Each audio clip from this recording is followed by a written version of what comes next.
wooden cottage lives an elderly man. His name is Joe.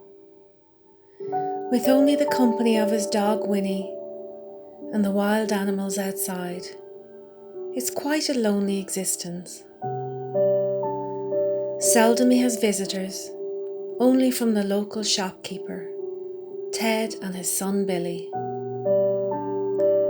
They call fortnightly with his messages, and often to chop wood and stock up on the woodpile in Joe's shed. He is grateful for their recent visit from them, as the snow is beginning to fall heavy, and with the long winter nights coming early, daylight is short. He likes to light his fire early and keep it stocked up all day. These trips to the shed are taking a toll on him.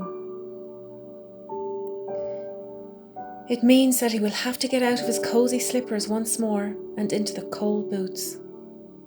He shivers at the thought.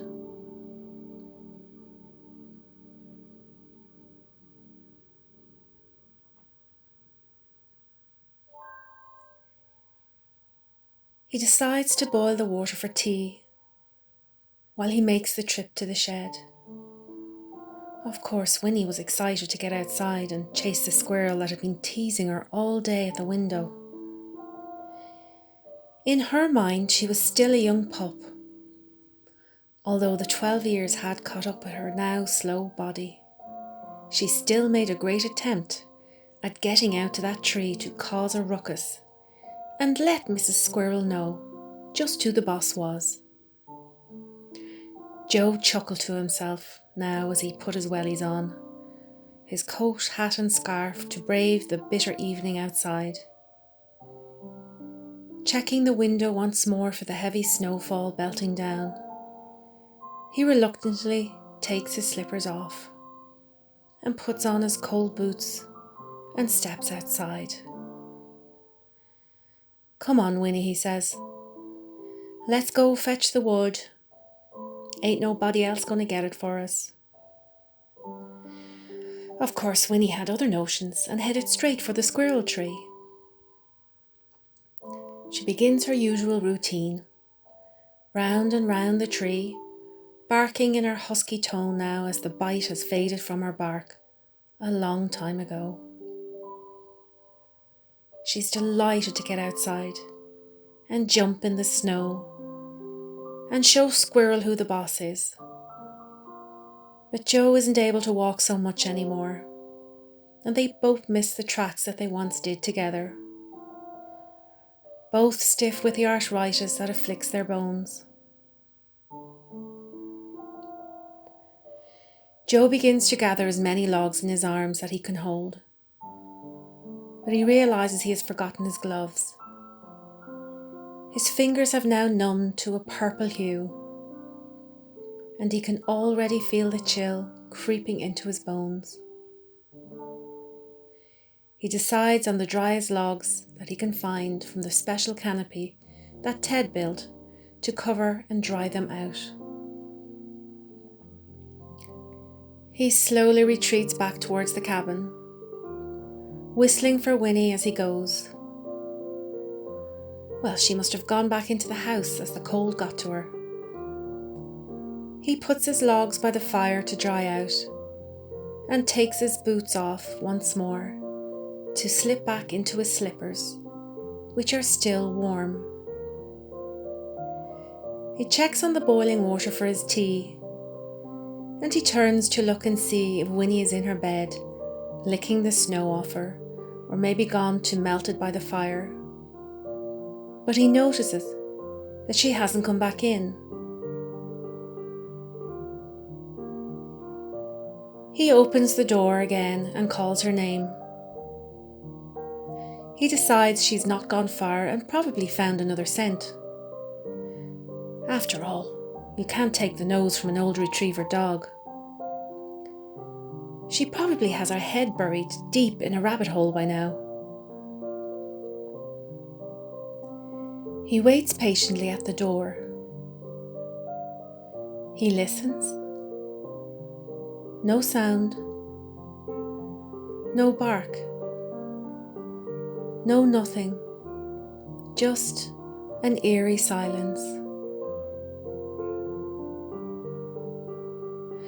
Joe decides to make his tea and wait for her. He needs to put some warmth back into his bones. If she hasn't arrived back barking at the door to get in, then he will have to get the boots back on and go outside to look for her after his tea is finished.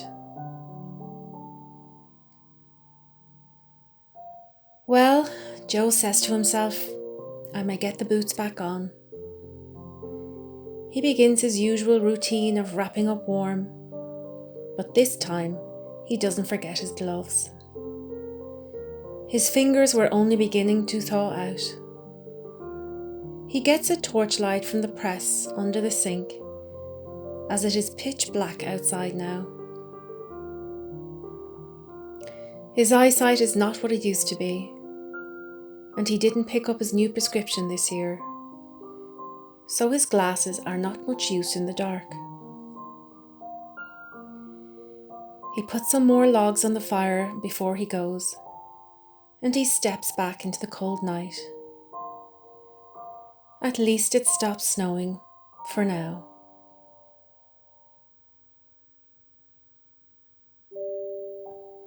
He walks to the edge of the forest where Winnie went and looks for her tracks in the snow. But they have already been covered up by the fresh fall.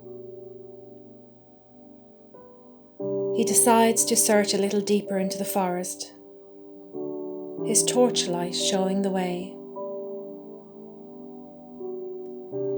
He calls her name over and over again. He waits for a reply, a sound, anything, but nothing. He is worried now, as this is out of character for her.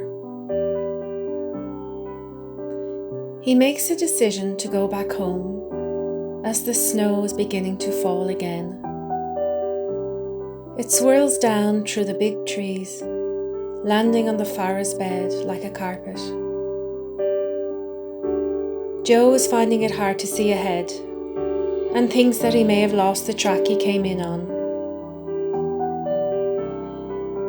He tries to retrace his steps, but stumbles on an old tree stump under his footing. When he gets up, he's a little confused. Everything looks the same, but he gets up and dusts himself off, still calling for Winnie. Blindly he follows his instincts on where he thinks he came from. His direction is skewed, not even a bark from Winnie, who may even be back home at the door, wondering where he is.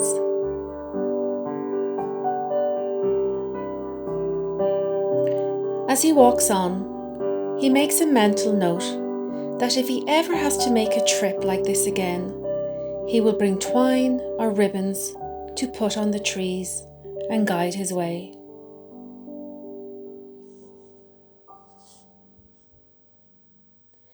He immediately thinks of Mary's sewing basket that still sits on her table beside her chair. There is plenty in there. He'll stuff his pockets with it next time. Then he laughs to himself. Next time? There won't be a next time, because he will strangle Winnie when he gets his hands on her and tie her up by the shed. That will teach her to wander off from home. Finally, Joe sees a light at the end of the forest. The moon has come out and he can see the road from the dense forest. And when he finally wanders out, he looks for the plume of smoke from his chimney. It's a good distance away from where he started out on his track. My God, he thinks, how could I get that lost? He slowly makes his way back towards the cottage. He hopes that Winnie will be waiting there when he gets back. But to his dismay, She isn't there. His heart sinks now as he feels defeated and will have to abandon the search for the night and go back at first light.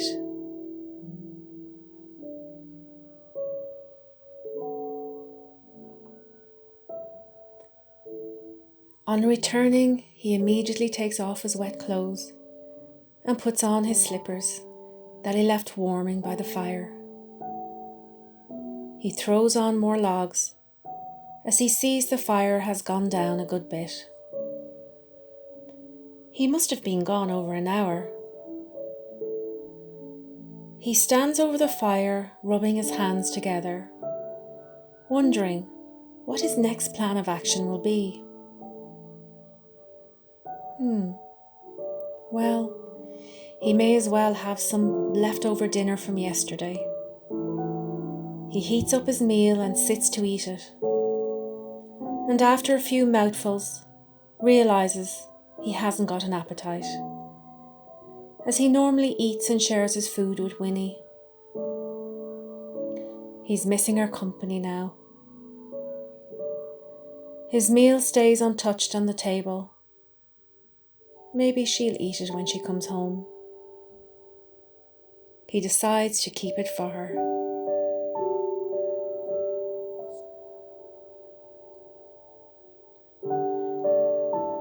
Joe takes a book from the shelf to read before his eyes get tired and close. He is exhausted from the excursions of the day. He loves to read. It is his favourite pastime. He devours books like they are going out of fashion. He must remember next time he visits in town to go to the charity shop and get some more books. Mrs. Goggins always puts a few aside for him, the ones he likes. And while he's there, he may get his new glasses too, so he can read them.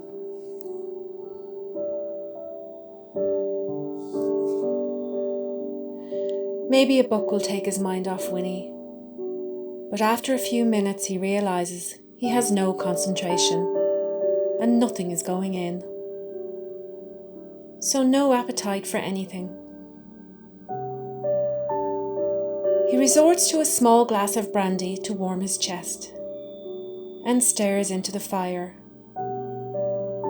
contemplating not having Winnie by his side has left him feeling melancholy, and he remembers how he first came upon Winnie. He is reminded by the picture on the mantelpiece of his dear wife Mary, who smiles back at him with a little pup in her arms. He smiles, remembering the day they both found her wandering on the forest lane to their home, while out for one of their many walks. Mary said it was like she was just dropped out of the sky. More like some unkind people threw her out from a moving car, said Joe. She was the scruffiest little pup, but with the most beautiful, sad eyes that would melt your heart. Mary would call her my angel dog, because she just appeared, as she believed she was sent from heaven. Joe would scold her that if she believed that, she needed her head examined. But he let her have her little dream, as she had lost so much already. If it brought her happiness, who was he to judge? He scolded her that she spoiled her so much that she would never make a watchdog. Mary would reply, "Who needs a watchdog out here in these parts? Sure, nobody comes up here to visit." Joe would toll back, "Mary, if you keep feeding her, she will be so fat she won't be able to chase the birds," which was one of her favourite pastimes. Winnie got the best care that anyone could ever give a dog, and she replaced a hole in Mary's heart from when she lost her young child to an illness many years ago.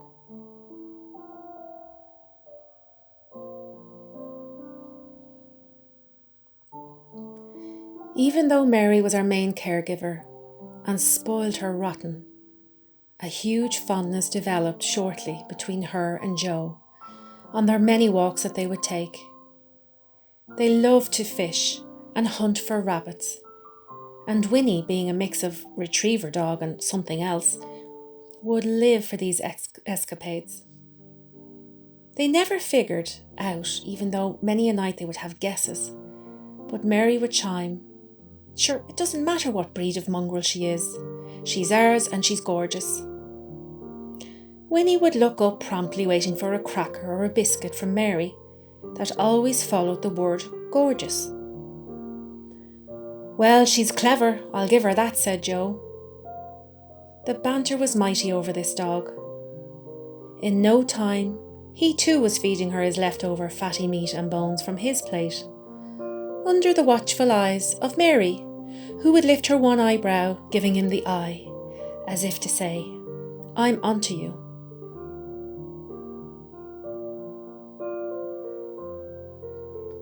He missed that look so much, and what he would give to see her one last time. He gazed at her picture, a huge lump in his throat, a tear in his eye, and a familiar ache in his heart that reminded him once again how heartbroken he was to lose her. He cherished every moment he spent with her, and indeed, he too believed he was blessed to have her in his life. Mary left his world 2 years ago, and all the little bits, like her sewing basket, and her clothes still hanging in the wardrobe, her slippers still by the fire, untouched by his hands in memory of his beautiful presence. He could even smell her musky perfume, now in the air as he thought of her. He missed her every day, and with Winnie gone, he was feeling it all over again. Joe bowed his head and silently prayed, "Please bring our Winnie back. Mary, please find her. She's no spring chicken either, and she won't survive the cold night out there." Joe remembered some of the trips that they used to bring Winnie on. They took her everywhere with them. He didn't begrudge the happiness it brought to his wife, as she had lost their one and only child when she was only just 3 years old. It broke her heart and she never got over it. If finding Winnie mended some of the pieces, then it was probably the best blessing that they both needed.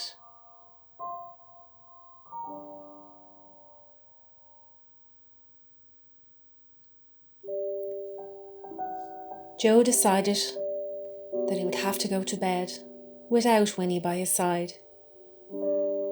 He finished his last sip of brandy and he dressed for bed. But he tossed and turned as sleep evaded him. He prayed once again to Mary to help him sleep and have the energy to find Winnie in the morning. Please let her find her way home. Eventually he dozed off and found himself in a dream. He was dragging himself up the mountain, and each step that he took, he sunk in deeper, down into the snow. His legs felt so heavy. In the distance he could hear Winnie barking, but it seemed like an endless journey to get to her. If only I could fly up to her. And then, in his dream, he was flying up the mountain, and when he looked beside him, he was being guided by someone pulling him up. "Who are you?" asked Joe. "I'm your friend. I'm helping you because you asked for help." Joe was amazed at how easily he climbed the steep track. This was the walk he and Mary would do together. It was their favourite forest track, especially in the summer when everything was in full bloom.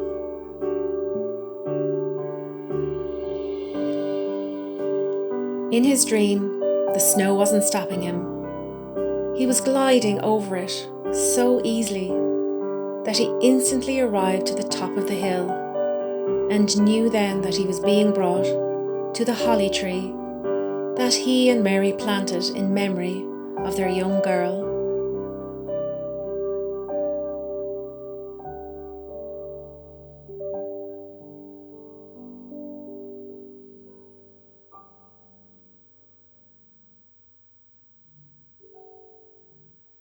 When he got there, Mary, his beautiful, smiling wife, was standing beside the tree with a baby in her arms and a small dog sitting at her feet. She smiled her beaming smile. Her eyes were so blue and full of light. "She's here, Joe. Winnie is here. I am looking after Jess, our daughter. I am always here, watching over you. You are never alone. I am always by your side. You must come here tomorrow. Winnie came to visit me today, but she is stuck and she can't get free. I will look after her, but be quick. Get some help. You need a truck. Billy and Ted will help you." With that, she kissed him and held him for a while, the baby no longer in her arms, but appeared to be a young woman, all grown up. She hugged her father and said, "I love you, Dad."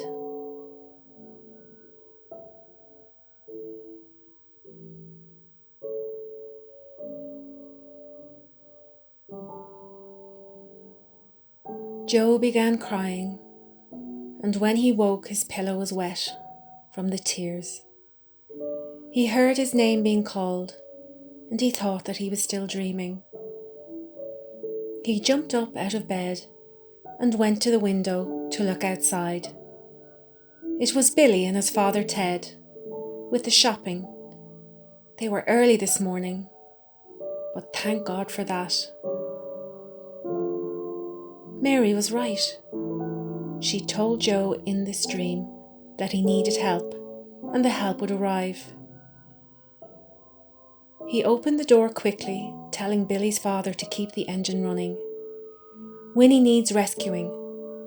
He quickly dressed, and they made their way to the hilltop, driving as fast as they could go in the fresh snowfall. They tracked the remainder by foot. Billy, being young, was the first to get there. He knew exactly the spot to go after Joe explained his dream.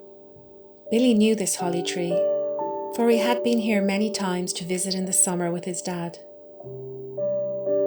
He had brought a blanket and some food for Winnie in his rucksack, and as soon as he arrived to the holly tree, he couldn't see anything.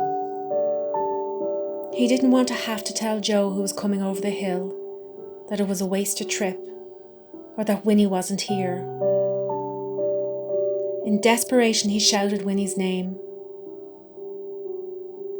In the quiet stillness, Billy could hear her whimpering from under the tree. It was Winnie, covered in snow. He couldn't see her, but began digging quickly, throwing the snow up in the air frantically to get to her. "Hang in, Winnie. I have you, he said. She was stuck in a trap. Billy yelled back to Joe, "She is here. I have her." And when Joe arrived exhausted to Billy's side, he threw himself down on Winnie. He freed her leg from the poacher's trap and picked her up into his arms, trying to warm her in his coat and give her some body heat. They threw a blanket around her and rubbed her so hard to try and get the blood warm into her. She slowly seemed to come around, and when Joe took a treat from his pocket, she almost wagged her tail. He knew then that she would be okay. Her foot was damaged from the snare that should never have been there. If it wasn't for Mary appearing in Joe's dream, they would never have found her. They carried Winnie in a blanket hammock all the way back down the hill. Joe and Billy got in beside her and held her, hugging her to keep her warm. Ted had the heat on full blast in the truck and drove straight to the vet's in the village to have Winnie's leg tended to. With all the love and affection, she would make a full recovery. Joe would return in the spring to tend to the holly tree and put a little fence around it. Maybe even plant some flowers.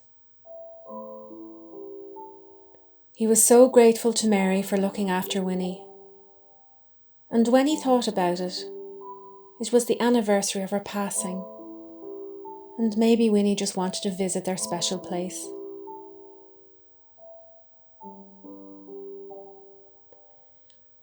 Never underestimate the true friendship of a man or woman and their dog. It is a profound connection. They love unconditionally, forgive immediately, and are the best of friends.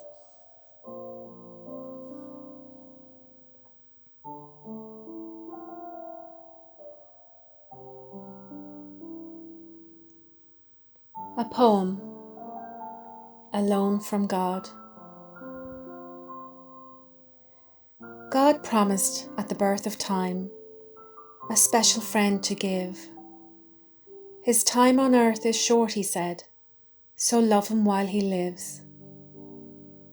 It may be for 8 or 10 years, or only 2 or 3. But will you, till I call him back, take care of him for me? A wagging tail and cold wet nose and silken velvet ears, a heart as big as all outdoors to love you through the years. His puppy ways will gladden you and antics bring a smile. As guardian or friend, he will be loyal all the while. He'll bring his charms to grace your life, and though his stay be brief, when he's gone the memories are solace for your grief. Since all from earth return but lessons only a dog can teach, I want you each to learn. I've looked the whole world over in search of guardians true, and from the folk that crowds life's land, I have chosen you. Whatever love you give to him returns on triple measure. Follow his lead and gain a life brimful of simple pleasure. Enjoy each day as it comes, your heart to guide be loyal and steadfast in love as the dog there by your side. Now will you give him all your love, nor think the labour vain, nor hate me when I come to call to take him back again. I fancy each of us would say, Dear Lord, thy will be done. For all the joys this dog shall bring, the risk of grief will run. We'll shelter him with tenderness, and for the happiness we've known, forever grateful stay. But should the angels call for him much sooner than we've planned, we'll brave the bitter grief that comes and try to understand. And if, by our love, we've managed God's wishes to achieve in memory of him that we have loved and to help us while we grieve, when our fateful bundle departs this earthly world of strife, we'll get yet another pup and love him all his life.